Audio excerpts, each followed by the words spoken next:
Chevra since that night at Baptiste's place. Well, guess there's no point in worrying about it now. Let's go join up with the others.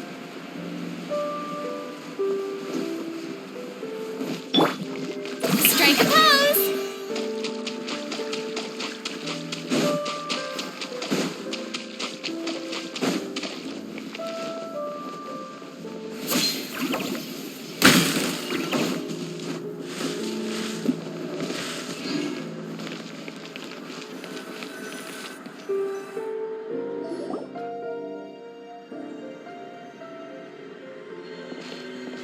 Good morning! Ayaka and I were just talking about you. Is Chevra still not joining us today?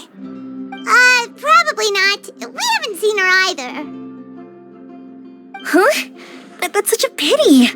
Director Farina said that we've only got a few small scenes left before wrapping up the entire thing. She even said that she'll get me into a couple scenes so everyone will have a chance to shine in front of the camera. We were also planning on having a victory feast once we're all finished filming. You can join us, right?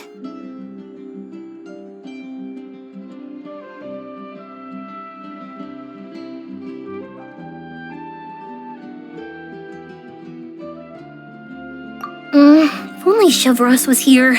I still haven't taken a photo with her. I'm afraid that can't be helped. Those special patrol folks are like phantoms when they've got a case on their hands. But to be honest, I'm even more concerned by what I read in the Steambird earlier this morning. It said that the killer in the murder case was none other than the author of the Two Musketeers. Oh yeah, I heard about that too. He came forward and confessed his crimes, but gave no explanation as to why he pulled the trigger. We didn't know about this case at all when we joined the film. Is it going to affect the reception of our work?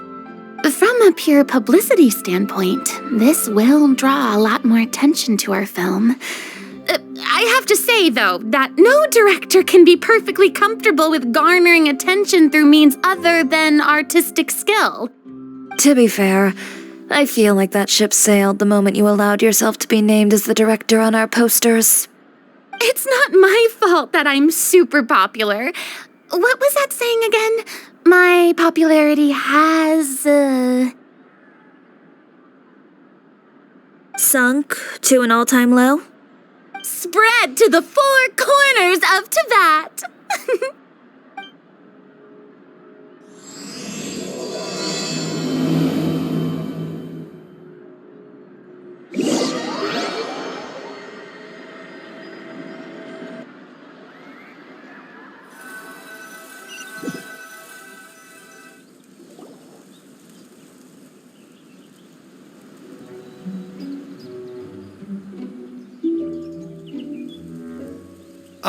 Excuse me, everyone.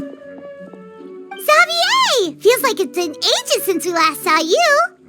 I've been talking nonstop with the Film Association, and I'm absolutely swamped trying to coordinate the film's marketing. So forgive me for not being around more often, but please believe me when I say that I will make sure everyone's hard work gets the exposure it deserves. Oh, seems like you've been fighting your own battles. Yes, that's one way to put it. Oh, and before we begin the final round of filming, please allow me to finally introduce you to the original investor of our film, Mr. Morris. A pleasure to meet you all. Yes, glad to make your acquaintance, Mr. Morris. We've heard about the issues you've encountered with your financial situation, and genuinely hope that things have taken a turn for the better. Oh, well, the situation has indeed improved somewhat. Don't worry, Mr. Morris. Accidents and last-minute challenges happen all the time. There's no need to blame yourself over it. The good news is that we're almost done filming now, and I would even say that this is the best story I've ever seen. Is that so? I see, that's great news. All right, now that we've gotten all the pleasantries out of the way, let's get this show on the road. We'll mostly be filming typical people and scenery from the streets today to improve the sense of environmental ambiance in some parts of the film. Oh, and there'll be a cameo for Mr. Kamisato and Miss Yoimiya as well. They'll be used to show outsider perspectives on the fates of the two musketeers. That's right. Ayato should be here any minute. Excellent! Then let's start with the scenery shots. Camera and clapper loader, you're up. Yep, we'll be ready. Remember, all we need are some wide zoom shots of the streets. If you happen to find some particularly lovely patches of flowers and grass, feel free to grab some close-ups of those as well. Ready? Lights! Camera! Action! Okay, now move the camera slowly. Try to focus on that flower. What's wrong? Just adjust the focal length a bit. Something the matter? But wasn't it working fine for all the days before? Veronique, can we try a different camera? No problem. How about this one? All right, let's give it another try. Lights! Camera! Action!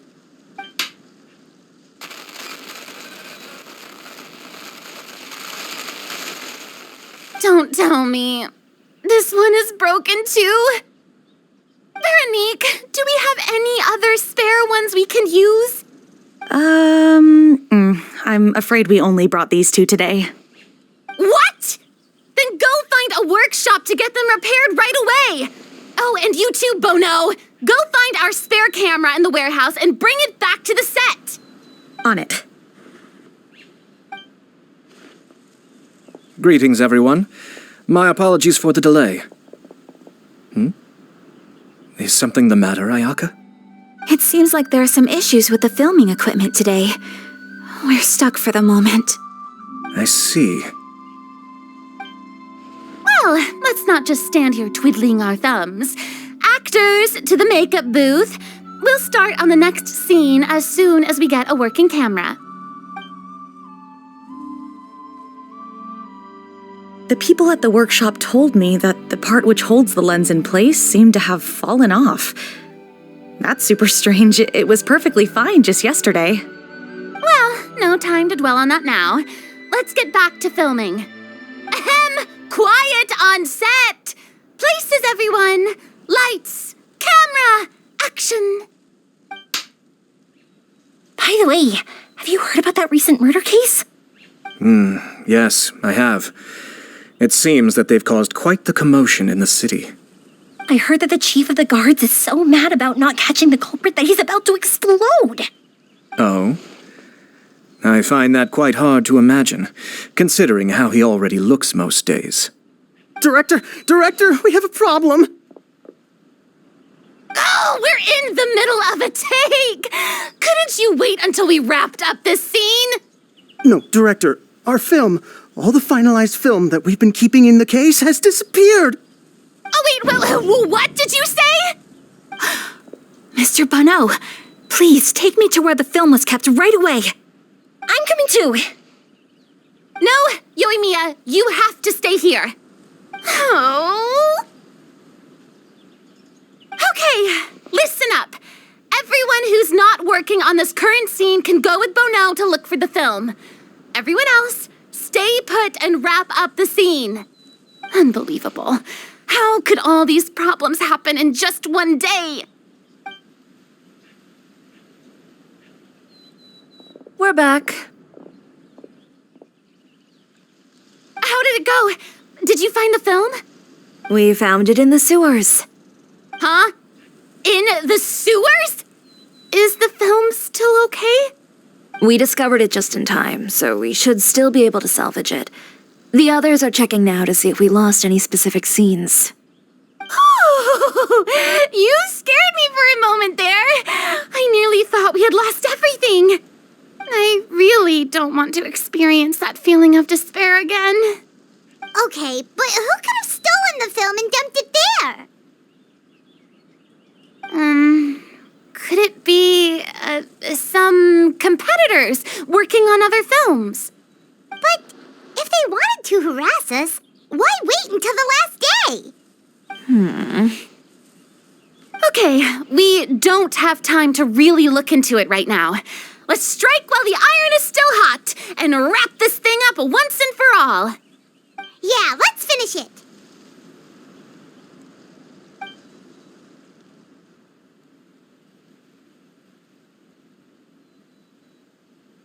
I would like to officially announce that our entry to the festival, The Two Musketeers, has now concluded filming! Paimon is spent. It's so late already. Even though the filming process proved to be extremely challenging, everyone provided valuable and unique contributions to the final product. Thank you all for your dedication and support.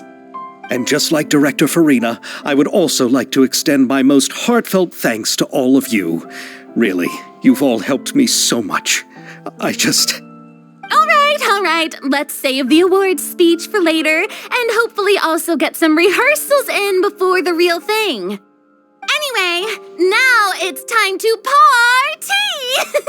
Let's all make our way to the beach and have a celebration feast so loud and fun that even the blubber beast will want in.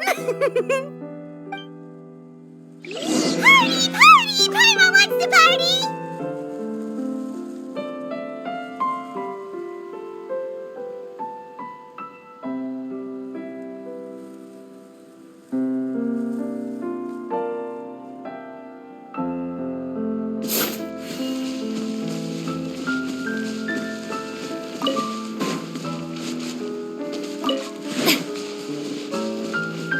Whoa, this place is hopping. Everyone's finally getting to relax after wrapping up the film. Let's go chat with someone.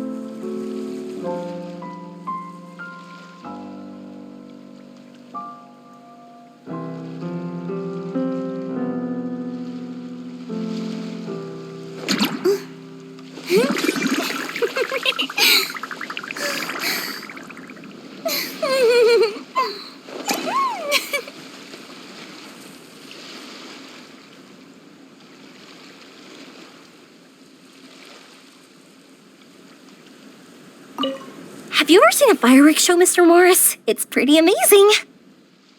I'm afraid I haven't, but I'll take your word for it.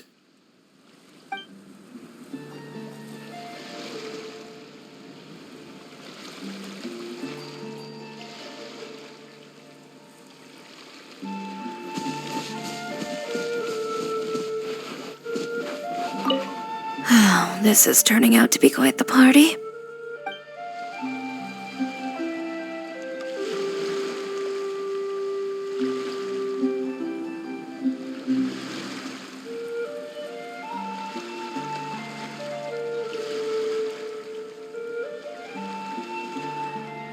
Tea parties are a must for the well-mannered. If you'd like to learn the proper etiquette, I'd be happy to teach you.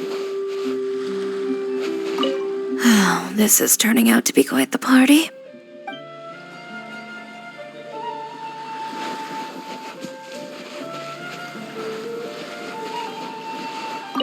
I was thinking, if this film turns out to be a success, could I ask the two of you to stay and be a part of my crew? Of course, I'll definitely increase the pay for next time. I'd be more than happy to, Mr. Xavier. Thank you for the offer, Mr. Xavier. But I've made some plans to go on a journey to the other nations once the festival is over. Is that so? Well, then in that case, bon voyage, Miss Veronique. Please feel free to get in touch once you've returned to Fontaine.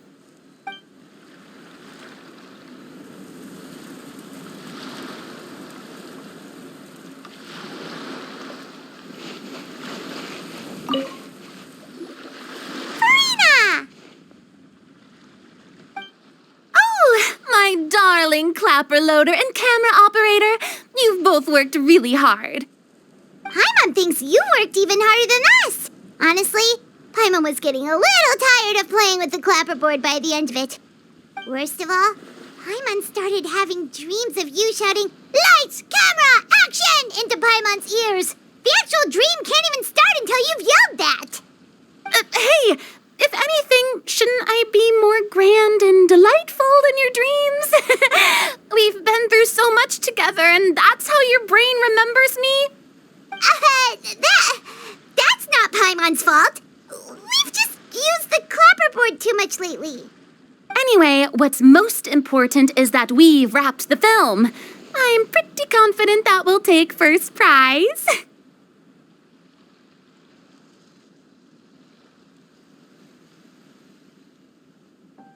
Hey, no need to mention the official name. Wait, now that you mention it, if we did win the prize, would Farina just get a statue of herself? Come on, I don't need that kind of attention. Xavier can accept the reward on our behalf. But just imagine! Farina accepting the Farina Award and holding a Farina statue. I'm going back to my dessert now. You all can keep discussing that on your own.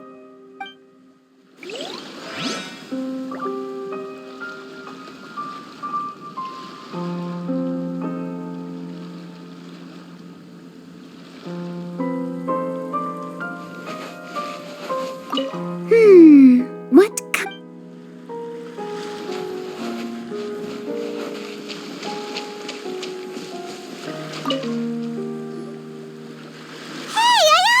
How's your work been going? Everything went rather smoothly.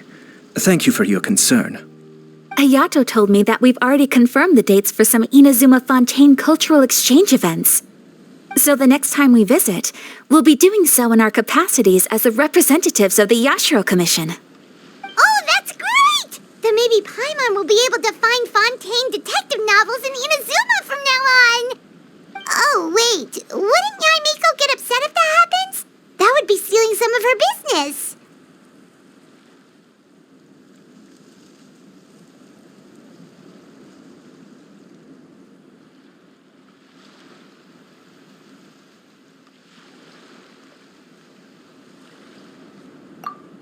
You've got a point. She's always complaining that light novels have become bland and too predictable after all. The cultural exchange won't only feature literatures of both nations, of course. We have also made plans for cross-cultural engagements in the fields of gourmet cuisine, toy making, and artisan craftsmanship. Whoa! Paimon's getting super excited now! When the time comes, be sure to visit and participate in all the events.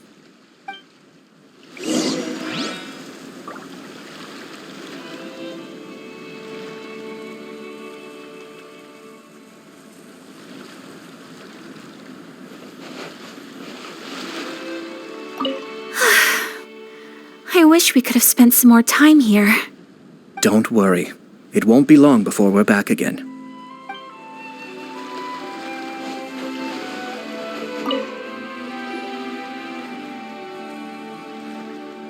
Chiori! Hey, you two. Are you not really into these kinds of big social occasions? Not particularly. But this is still better than Fontaine Fashion Week. But if this film becomes a big hit, people will definitely come flocking to your shop. Yes, that's highly likely. As long as the film can premiere as planned. Are you still worried about the case? That and all the obstacles we had to face today. You're right. It's as if all our bad luck just manifested at once. But why today of all days? No, it's nothing. We've already delivered the film to the editors, so there should be nothing more to worry about. How are you doing, Mr. Morris? You having a good time? Well, you could say that. Do you happen to know when the party is scheduled to end? Judging by how much fun everyone's having, I'd say probably not until well after midnight. Is there something that you still have to take care of at home, Mr. Morris? Oh, well, I'm just not a late night person, so I might take off shortly. Oh no! Silly me. I almost forgot something super important. Oh, what is it? I prepared a whole batch of fireworks for the party, but I forgot to bring them over from the warehouse. Fireworks, you say? That's, truly a pity. Sorry things didn't go as planned. Could you help me carry them over, Mr. Morris? I won't be able to fetch all of them by myself. Me? Are you sure that you can't find anyone else? I just wanted to make this a surprise for everyone. The warehouse isn't far from here. We'll be there in no time. Pretty please, Mr. Morris. These are some of the best fireworks I've ever made. So I also want you to see them before you leave. They're stunning. I promise that they'll be a once-in-a-lifetime experience that you'll never forget. But... It's okay. Just come with me. If we're sneaky enough, nobody else will see us leaving. All right. The warehouse is right over here. I moved the fireworks there in advance, so it shouldn't be too much work bringing them back. It's still a ways away from the party. Sorry about that, Mr. Morris. It's probably because I'm used to carrying fireworks all the time, so it doesn't feel like a lot of work to me.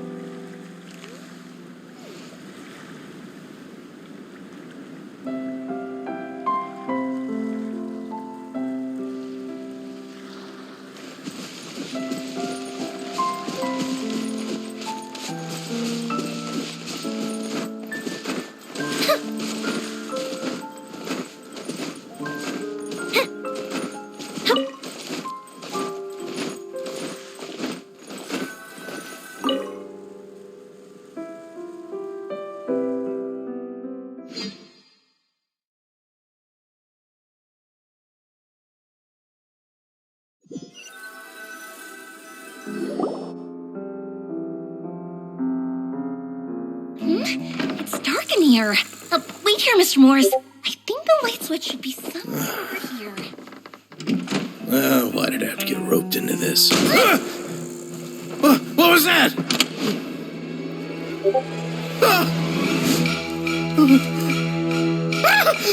Who's there? Get me out! Get me out of here! Did you really think you'd get away, Morris?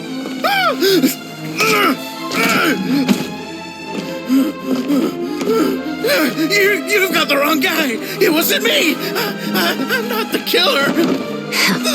You know, Eliza died a far more heroic death than this. She fought your assassin to the end to save the children she had hidden beneath the floorboards.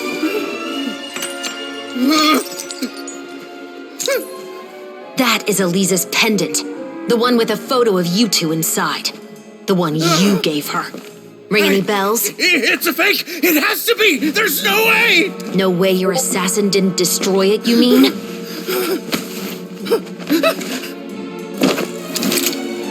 Did you ever love her, Morris? Or was killing her always the plan? No, please. Listen to me. I told Eliza to keep us a secret. I paid her plenty for her silence. I never thought she'd keep the child. Everything was gonna come out, and I had no choice. She forced my hand. No! I'm begging you. I have money. Just name your price, please. You can keep your Mora, and you can go to hell.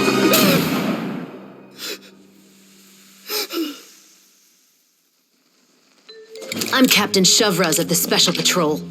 Morris, you're under arrest for Eliza's murder.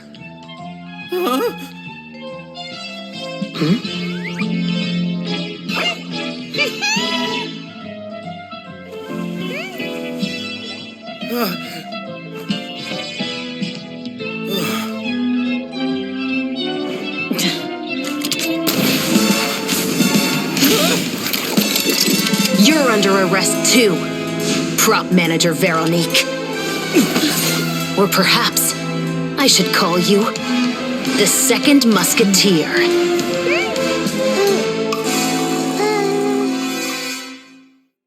Wait, what's going on? This wasn't in the script. Drop the gun, Veronique. Why?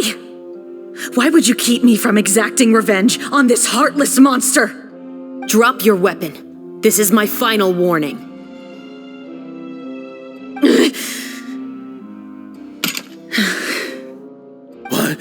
What is going on? Do I have to spell it out for you, Morris? Everything that took place just now was staged to get you to confess the truth. But this last part is all improv, of course.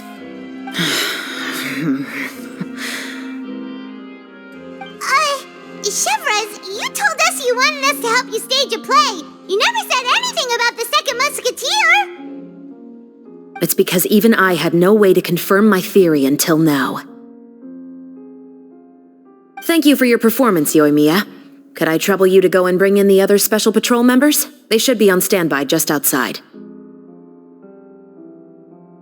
Oh, and please tell the other cast members not to worry about us.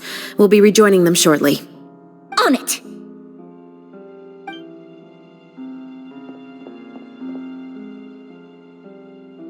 So what do you think, Morris? Care to talk about what happened 20 years ago? My patience is limited, you know. Don't force me to take you back to the interrogation room. I'd wager that you wouldn't last for more than a minute in there. With the recording we made, you have no chance of winning in court. Cooperating with us now is the most practical move. All right. I'll talk. I hired an assassin to murder Elisa. She once worked as a maid on my family's estate. She was very beautiful, and after some time I fell for her. We kept our relationship a secret and carried out an affair for some time, but it wasn't long before she became pregnant. And if my parents ever found out, they would have stripped me of my inheritance and status, driven me out of my home. I also didn't expect Elisa to insist on bringing the pregnancy to term. She even asked me to leave my family and travel far, far away with her. She believed that you were truly in love with her. I didn't have a choice. I gave her a large sum of mora, told her to leave the family and to get rid of the baby. But then years later, she sent me a letter. There were photos of 2 children, and she even asked if I could find some time to visit them. Huh? 2 children? Paimon thought Baptiste was the only... you mean... Even if she had the children against your will, you could have just ignored the letter entirely. Why kill her? I had just gotten engaged to be married to an heiress from another wealthy family. So if anyone were to find out about Elisa, my life would be completely ruined. I didn't have a choice. No, you always had a choice. You just made the wrong choice. Again. Do you know how it feels to watch your mother be killed right in front of you? My brother and I were hardly even school age yet. We were hidden beneath the floorboards, grasping each other's hands like a lifeline. We were so terrified that we didn't even know we could ever take a breath. All we could do was to watch Mother try to fight back and then collapse to the floor. Even after the assassin left, we were still too terrified to leave our hiding spot. We thought that he might come back. It was only until the next evening when we finally climbed out and gathered around our mother. But she had already become cold and stiff to the touch. You made up your mind right then and there to bring this case to light. Not only that, we resolved to get our revenge. And that's why you became the Musketeers. No, that's why I became a musketeer. The man from before was also killed by me. My brother had nothing to do with it. I figured as much. You did? I once told these 2 that he didn't look like a killer to me. His confession from that night also rubbed me the wrong way. I think what really tipped me off was, how could I not feel a sense of regret in him? Huh? He confessed faster than any criminal I've ever met, but he didn't say a single word about you. He insisted that he was the sole perpetrator in the case. But after the questioning ended, I disassembled the musket we dug up from his backyard, put it in front of him, and told him to reassemble it. Wanna guess how far he got? He had no idea where to even start. He's never touched a gun in his life. Based on that, I determined that he was not acting alone. He only surrendered himself to draw our attention and create a moment of opportunity for his partner. So, I decided to play along. And as expected, the second musketeer followed us without hesitation once she saw Morris get separated from the rest of the cast. Besides, why else would he call the novel The Two Musketeers? But how did you know it was Veronique? I figured it out the moment Baptiste told me his father's name. That so-called financial crisis was all just a ruse. He just wanted to sign up as the investor and then leave the film without any source of funding. After all, he has a vested interest in minimizing the reach of this story. It's really just the same thing as what he did to Eliza all those years ago. Human scum. But then Xavier pulled out all the stops and got the film made against all odds. Morris couldn't have that. With the killer in custody, he figured it was safe to act. And so he came to visit the set today, just as I expected. Wait, so you were behind all those mishaps today?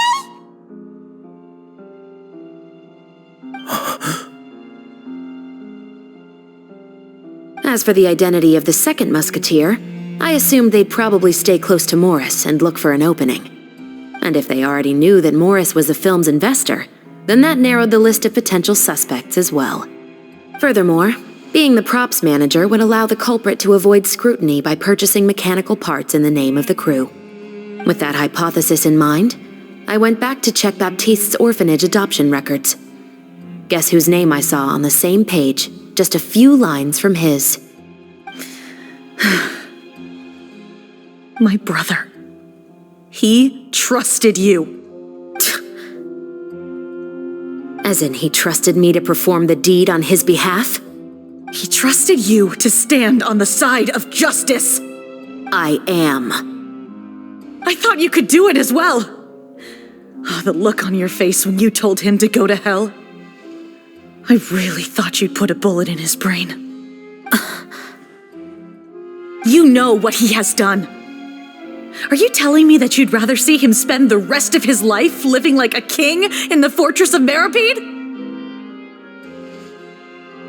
I will never be able to forget the feeling of my mother's cold, lifeless hands. And you would call this ending fair? Is this what you call justice? I won't lie, Veronique. I did hesitate when your brother first told me about the truth. I wondered. I agonized over whether I should really put a bullet in his head. So why don't you? Because that should never be how justice is carried out in this world. Perhaps, to you, justice is simply reciprocated, an eye for an eye and a life for a life. But everyone has their own understanding of justice. If everyone were to pursue their own definition of it, there would be no more order in this world. Today, you'll kill Morris, and tomorrow, his children may come for you. The world cannot render judgments based on a desire for revenge. That will only lead to a cycle of revenge, as well as the destruction of order and civilized society. Fontaine is founded on a set of laws and a standardized code of justice. That is why we are the nation of justice. But with all that said, I will promise you this. Morris will not lead a cushy life in the fortress of Meripede. Chevreuse, the rest of the special patrol is here. Thank you so much, Yoimiya. Letelier, Terena, please take them away.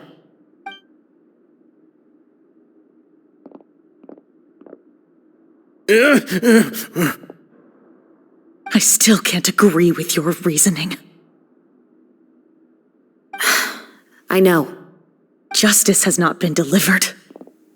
At least, not today.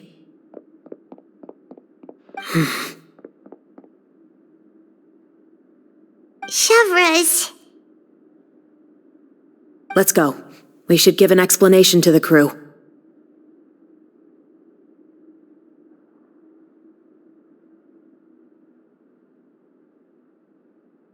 Thank you for your concern. I'm fine. I'm just thinking about the things in life that have driven people to take justice into their own hands.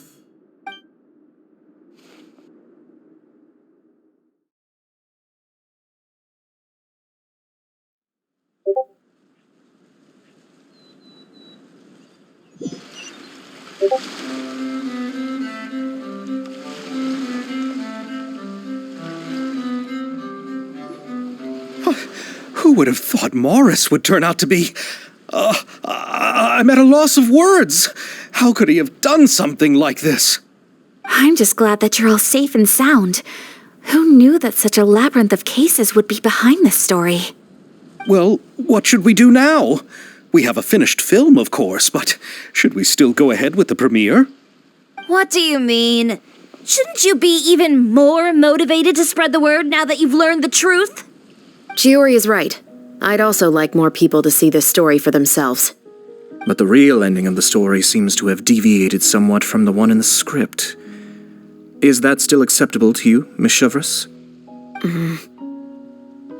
The call is yours. We still have time to reshoot an ending if that's what you'd like. No, it's fine as is. I like what we have for the catharsis. Romanticism is what gives works of art their appeal. Fiction is able to explore means of restitution that could never work in real life. Just like the real world, the world of stories also has its own set of rules and justice. These different possibilities are what initially drew me to reading in the first place. Sounds good to me. I support your decision. What about Veronique? Will she be okay? She will soon face her judgment alongside her brother and Morris. If I had to guess, they'll probably all be sent to the fortress of Meripede. I'll make sure to give Risley a heads up about it. Oh, you mean that kind of heads up? Exactly. Ahem. All right, then the matter's settled. Now that everything's been taken care of, there's no reason for us to keep looking all gloomy and grumpy. Let's get back to the feast and enjoy each other's company. We'll be starting the post-production process tomorrow. You should join us, Chevreuse. You missed the first few hours of the party, didn't you? All right. Count me in. Then I'll wait for you over there. There's still some good news that I'd like to share with Chevreuse. Traveler, Paimon, could you wait for me by the sea after the party ends? I'd like to go on a brief walk with the two of you. Thank you very much.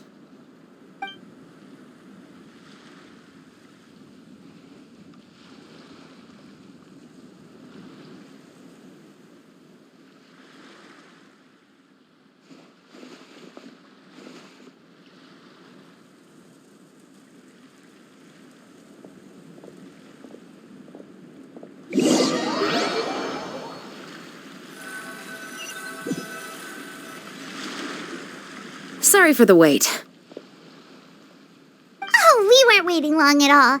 Is there something else you wanted to tell us? No, I don't have anything new to share.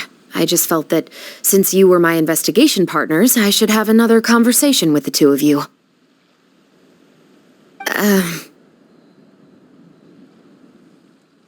Traveler, how would you have responded to Baptiste's request if you were in my shoes?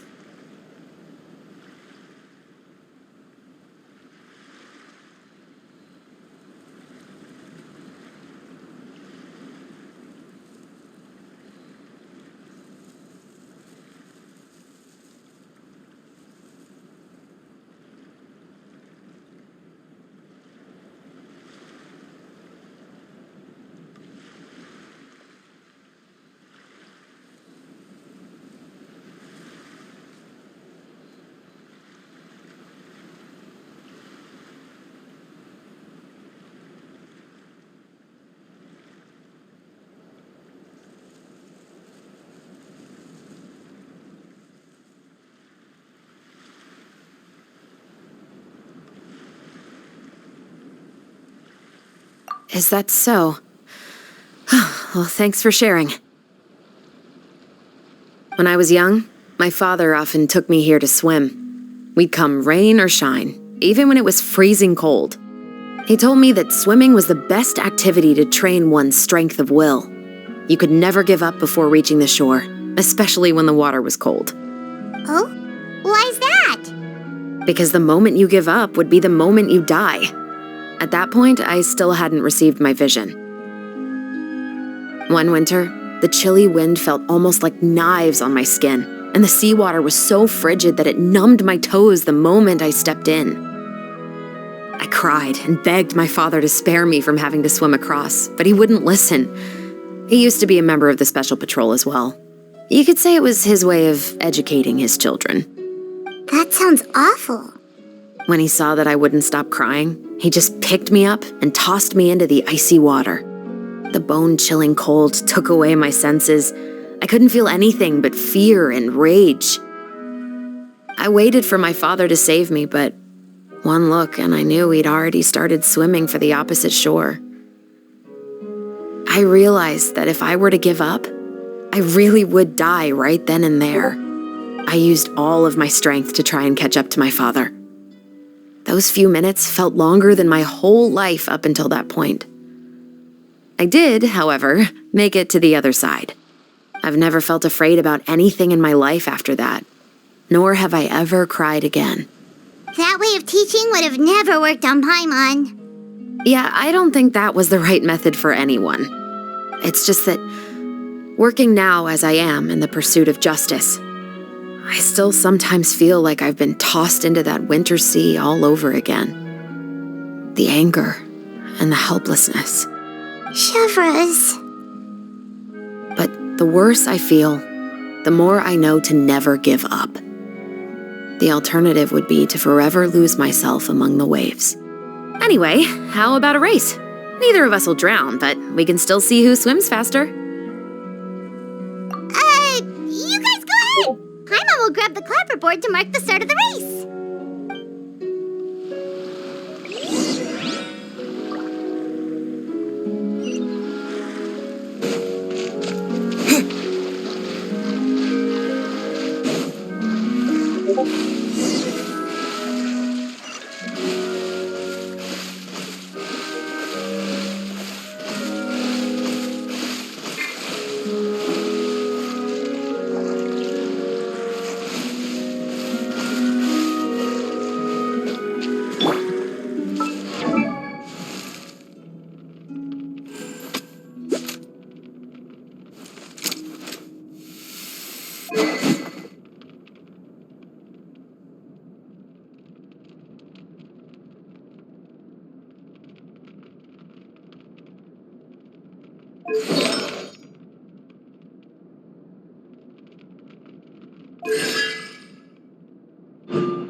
Drop your weapons!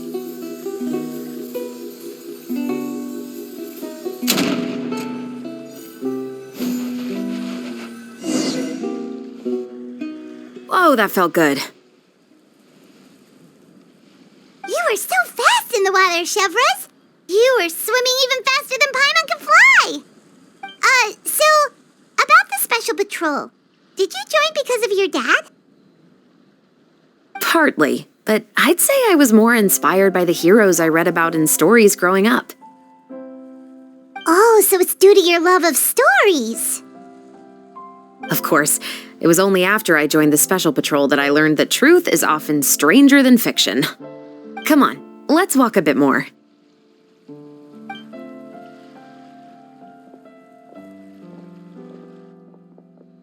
To be honest, I do sometimes question whether the decisions I make are the right ones. But I know that no matter what, I must keep swimming. Because the only thing I've got my eyes on is the shore in the distance.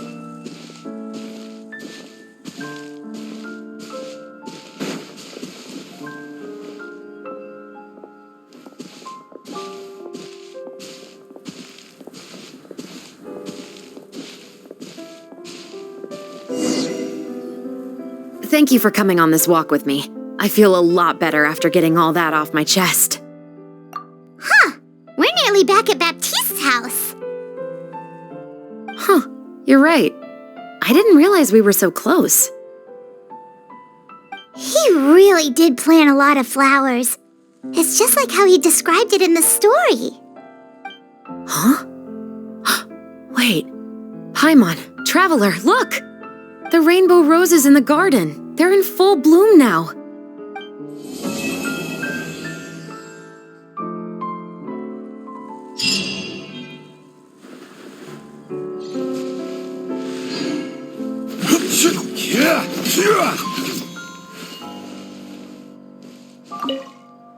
Even though it's a bit late, I must thank you for investigating this case with me.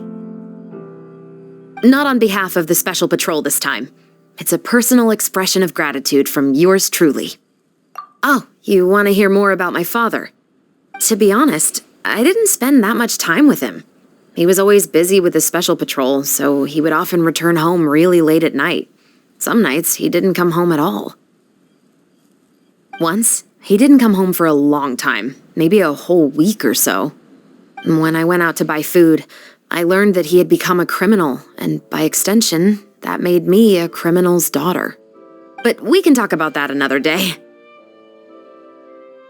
I actually have a lot of sympathy for Veronique and Baptiste. I can understand the hatred they feel for their father. But that doesn't mean I'll allow them to walk the path of evil, even if it might lead to another sense of justice. Films are different from the real world. They're a form of art and represent the wishes in people's hearts. I adore the Two Musketeers, and I'm very happy to have had the opportunity to act the role as one.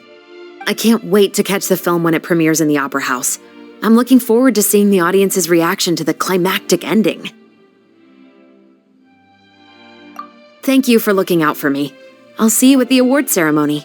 I'd be very surprised if we don't win.